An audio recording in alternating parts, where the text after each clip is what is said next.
de ter terminado mal a sua história, né? A história de Uzias, ele começa muito bem. A verdade é que ele é extremamente inteligente, constrói coisas incríveis para ajudar e prospera. O seu nome ficou muito conhecido, mas a Bíblia fala assim, ó, no entanto, o seu orgulho, ele acorda um dia e fala assim, ó, quer saber de uma coisa? Eu também sei fazer o que esse sacerdote está fazendo aí. Tem que ter cuidado com esse negócio de eu sei fazer. Às vezes você até sabe, mas não tem autorização para fazer. Ah, eu sei fazer. Eu faço igual fulano, mas você tem autoridade? Eu também consigo. Eu sei que você consegue, mas tem coisas que você até sabe, consegue, mas não tem autoridade. E nem autorização legal para fazer. Pastor Humberto, Deus abençoe, pastor Humberto. Estou diante de rabinos aqui. Pastor Adriano ali, meu Deus, é muito forte.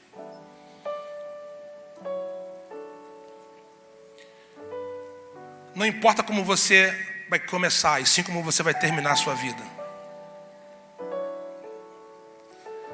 Só que quando ele morre, Judá entra num colapso político, porque de fato ele havia sido um ótimo rei. Há muitas incertezas no ar por conta, quem será o próximo rei? Como vai ser? Será que a descendência dele natural? O que vai acontecer? Será que o próximo rei terá a mesma habilidade, a mesma inteligência? Será? Porque há muita incerteza. Isaías capítulo 6 não é o início do ministério de Isaías, do profeta, ele já havia começado. Mas é nesse texto de Isaías capítulo 6 que o texto fala, no ano em que o rei Uzias morreu, eu vi o Senhor. Isaías está tendo uma visão num tempo de crise. Tenho que te dizer uma coisa, para alguns é crise, para outros é revelação. Dias de crise, dias de revelação. Dias de caos, dias de profetas, dias de incertezas, dias de quem tem uma direção de Deus. Porque lá no Egito, quando tudo estava indo bem, Faraó governou. Mas quando veio a crise, só quem tem revelação governa. Porque aí é José, né? Na prosperidade, quando está tudo bem, o Faraó sabe governar. Mas quando vem a crise, meu irmão, só quem tem revelação de Deus. Eu quero liberar uma palavra sobre você, sobre a tua casa. Você vai ter direção. Você não vai ficar perdido. Mas pastor, mas e as eleições? A gente confia no Senhor. A nossa esperança está no Senhor. Mas pastor, e a crise? Mas e o que? Nós estamos com a nossa fé firmada no Senhor. Mas no meio desse caos, o texto diz, eu vi o Senhor assustado, correndo de um lado para o outro. Eu vi o Senhor assentado. A crise daqui não mexe no trono. A crise daqui Ele está assentado no seu trono, governa sobre tudo, sobre todos. Eu vi o Senhor assentado. Uau! Por que ele está assentado? Aponta para governo, para estabilidade. O seu trono não tem fim. Ele era, ele há de ser, ele há de vir. Ele é o Todo-Poderoso. Ele é de eternidade a eternidade. O melhor, ele é o Pai da eternidade. Oh, aleluia! Ele é o Senhor acima de tudo, acima de todos. Não há outro Deus além do nosso Deus. E ele está assentado sobre um trono.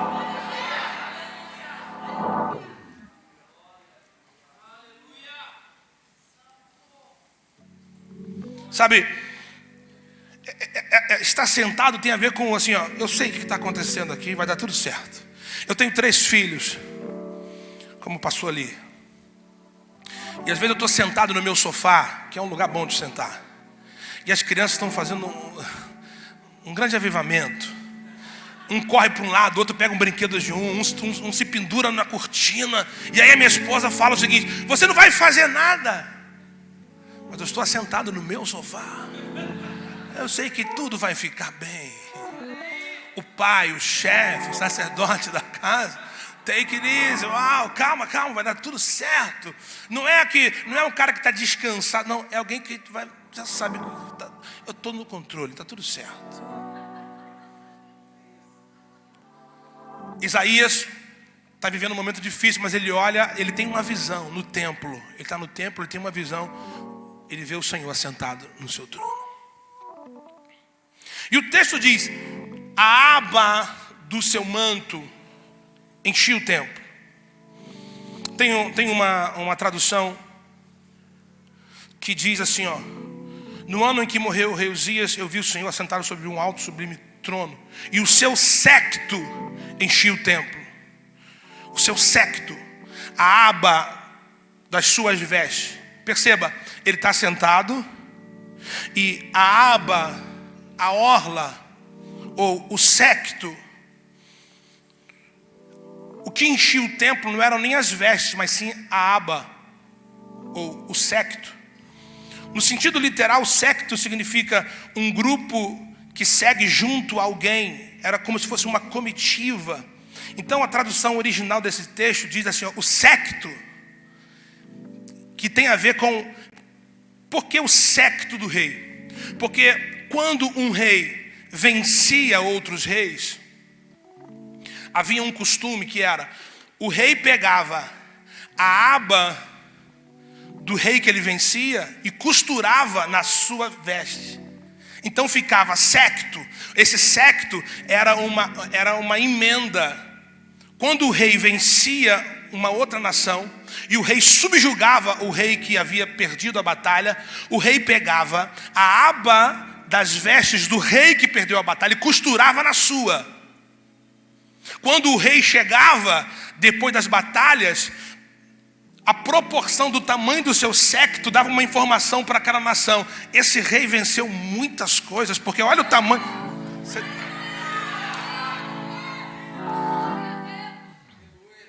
Eu tive agora na Suíça, eu não sei, eu fiz a tour da reforma. Tu esteve lá, Eduardo, no pastor, no Abraão?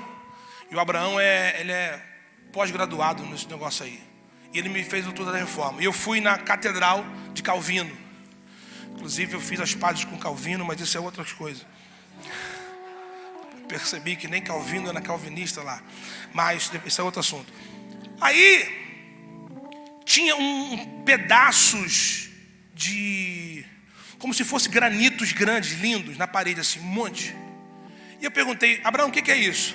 Ele falou: isso aí é o seguinte: por causa da reforma, muitos reis se submeteram à reforma protestante e começaram a adorar a Deus. Os reis que se submeteram das outras nações ao cristianismo, eles pegavam um pedaço da sala do trono e colocaram na igreja, dizendo assim, ó: o que Deus me direcionar aqui dentro eu vou fazer. Pedaços da sala do trono, está tudo lá nas paredes assim. Então, quando a Bíblia fala que o seu séquito, a aba, encheu o templo, está dizendo assim, ó: aqui está um rei que venceu muitas batalhas e o seu séquito encheu o templo. Isso é o currículo. Então, estar assentado com um rei que tem muitas vitórias parece até um paradoxo. Como que alguém que vence muito está sentado? É porque ele está acima de tudo e acima de todos. O Senhor dos exércitos está conosco. Entenda uma coisa: aquele que venceu cuida de você. Aquele que venceu cuida da sua família. Aquele que venceu cuida do teu presente. Aquele que venceu cuida do seu futuro. Aquele que venceu está assentado. Diga aleluia. Diga glória a Deus. Diga ele venceu. Diga ele venceu. Oh yeah. Aleluia, aleluia. Aleluia. Aleluia. Aleluia. Ele é digno de toda a honra. Ele é digno de toda a glória. Ele é digno de todo louvor. Ele é digno de toda adoração. Não há outro como nosso Deus. Não há outro como nosso Deus. Oh, Ele é digno.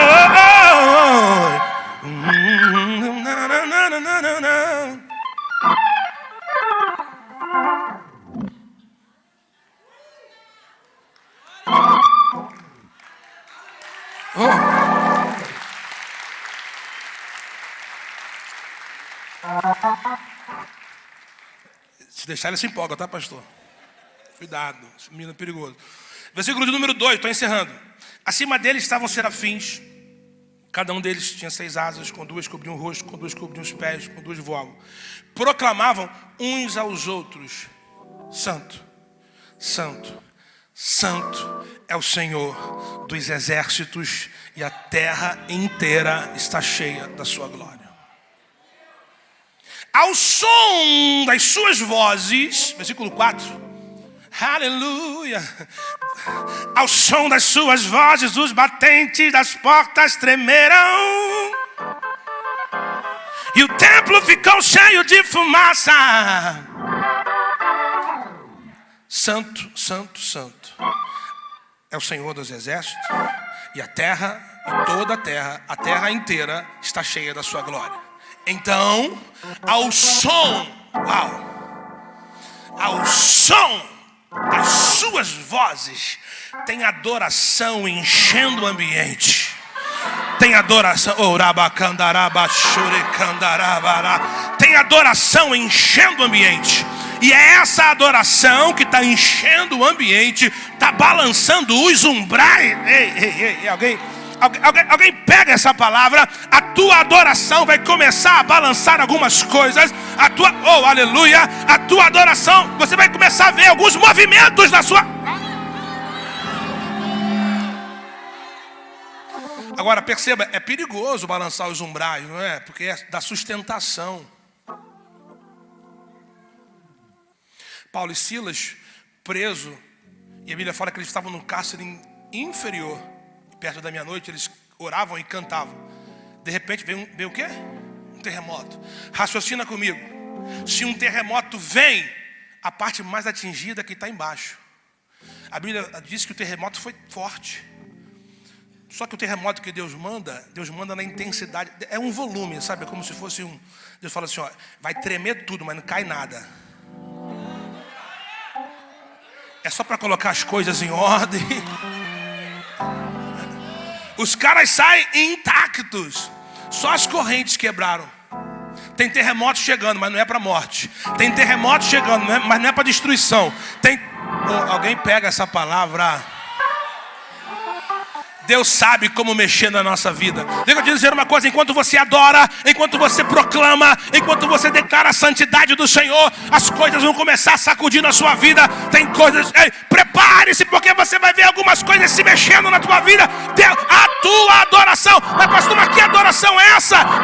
Não tem ninguém pedindo nada. Não, só declarando: Santo, Santo, Santo é o Senhor do... Diga aleluia! Santo é o Senhor. Santo é o Senhor. Santo é o Senhor. Santo é o Senhor. Santo é o Senhor. Yeah. Santo é o Senhor. Santo é o Senhor. Santo é o Senhor. Não há outro. Não há outro. Não há outro. Não há outro. Santo, Santo, Santo. Ele é Santo, Santo, Santo, Santo. É Santo.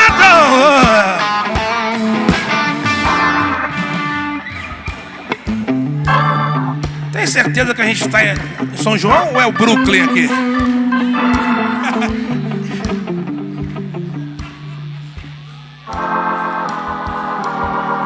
Eu acho que eu estou no Brooklyn. Come on, come on, come on, come on, yeah. Come on, come on, come on, yeah. Santo.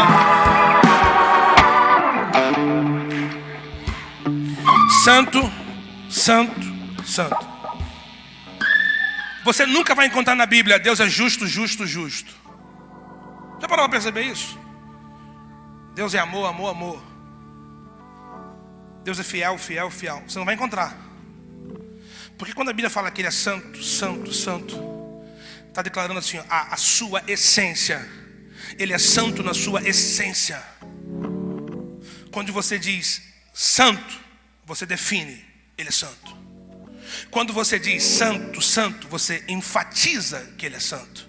E quando você diz santo, santo, santo, você coloca num grau superlativo. Ele é santo, santo. Oh, uau, como Ele é santo. Esse é um atributo essencial de Deus. Então todas as outras coisas estão banhadas na sua santidade. O seu amor é santo, a sua ira é santa, a sua justiça é santa, os seus desígnios são santos, a sua direção é santa, o seu governo é santo. Ele é santo na sua essência. E eu termino aqui. Ele é santo. Ele é santo. Aí ele fala assim, ó, ai de mim. Interessante esse ai de mim, porque o contato com a santidade de Deus. Porque perceba, Isaías capítulo 3, versículo 11. Isaías diz assim, ó, ai dos ímpios. Isaías capítulo 5, versículo 8, ai de vocês. Isaías capítulo 5, versículo 20, ai dos que chamam o bem do mal. Ai de vocês, proclamando justiça, proclamando juízo. Só que quando ele se encontra com a santidade de Deus, ele fala, ai de mim.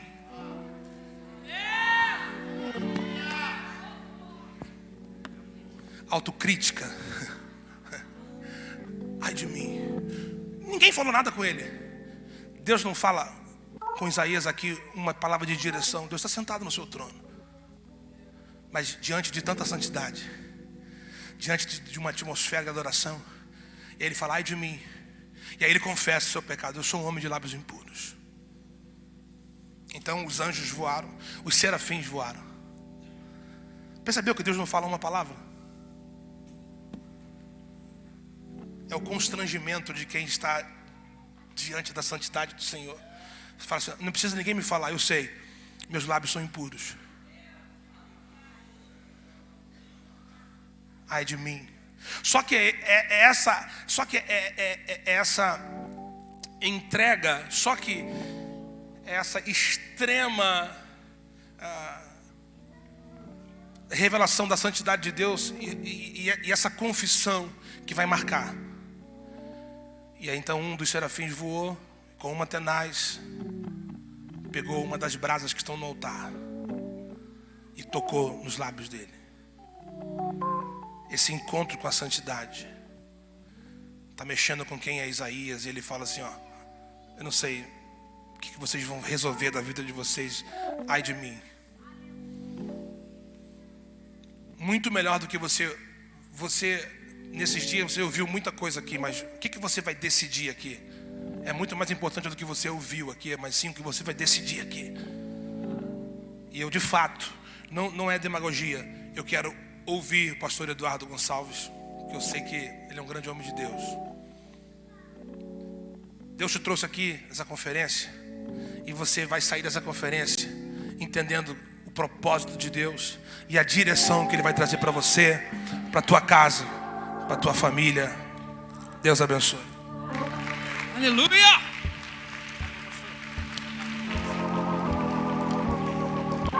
Aleluia! Continua não, varão, que eu venho também, hein? Aleluia! Cadê meu tecladista? Pega aí, varão, esse mistério aí. Ó, não me chama não. Sabe tocar cone de fogo, varão? Ó. Queridos, você recebeu de Deus, amém? Irmãos, eu quero louvar a Deus e honrar ao Senhor por uma família que está aqui conosco hoje, que são os nossos pastores, pastor Felipe Araújo, pastora Monique. Eu tenho muita certeza, irmãos, que se não fosse a bênção do nosso pastor, nada disso iria fluir. Quando Deus colocou essa conferência no meu coração, eu fui primeiramente falar com ele, e ele falou: pastor Giovanni, vamos embora, vai ser bênção. Então isso aqui está acontecendo, isso aqui está fluindo por causa que um homem de Deus estendeu as mãos para essa casa e abençoou essa casa. Eu sei que muita gente não tem a oportunidade de conhecer de perto o coração do pastor Felipe, mas pensa num coração simples, humilde, pensa num cara que é a essência do nosso mestre Jesus.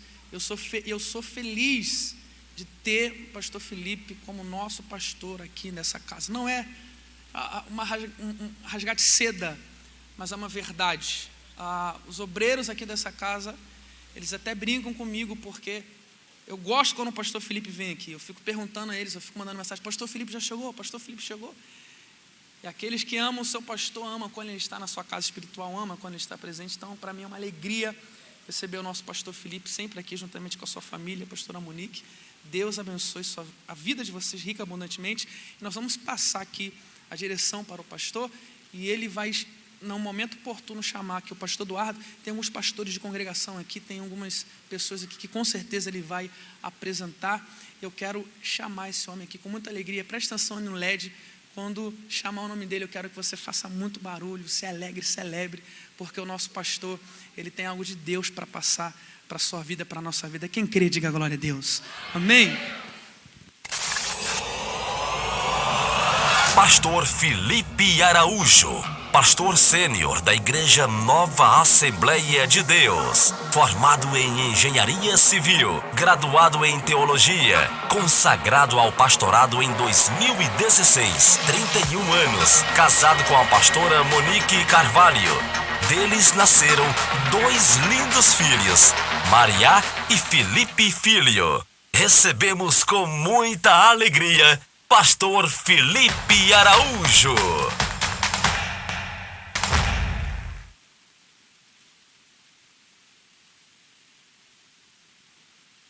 Glória a Jesus, a paz do Senhor, Nova Assembleia.